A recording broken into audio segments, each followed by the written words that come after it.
حضور نبی کریم صلی اللہ علیہ وسلم حجۃ الوداع کے موقع پر زمزم کے کنویں پر بیٹھے ہوئے تھے۔ آپ صلی اللہ علیہ وسلم کو ایک پیالے کے اندر زمزم بھر کر دیا گیا۔ آپ صلی اللہ علیہ وسلم نے اس پیالے میں سے تھوڑا سا زمزم نوش فرمایا۔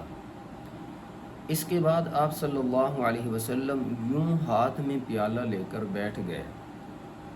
آپ صلی اللہ علیہ وسلم کے جانسار وفادار آپ صلی اللہ علیہ وسلم کے دائیں بائیں بیٹھے ہوئے ہیں۔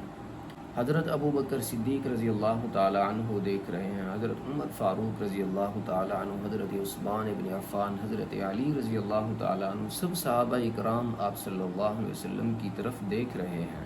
آپ صلی اللہ علیہ وسلم نے فرمایا، ابو بکر، عمر، عثمان و علی، اے میرے جانسار، اے میرے صحابہ اکرام، میں آپ کو دیکھ رہا ہوں، آپ میں سے ہر ایک صحابی یہی چاہتا ہے کہ یہ بچا ہوا زمزم مجھے دیا جائے، یہ برکت مجھے حاصل ہو۔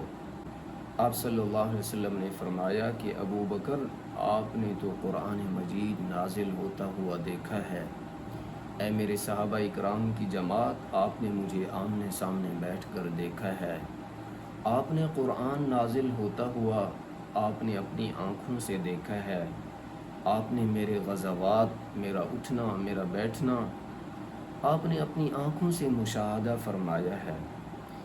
اے میرے صحابہ اکرام کی جماعت، آپ کے بعد ایک میری امت آئے گی جس نے میں محمد کا چہرہ نہیں دیکھا ہوگا، جس نے قرآن نازل ہوتا ہوا نہیں دیکھا ہوگا، لیکن وہ میں محمد پر ایمان لائے گی۔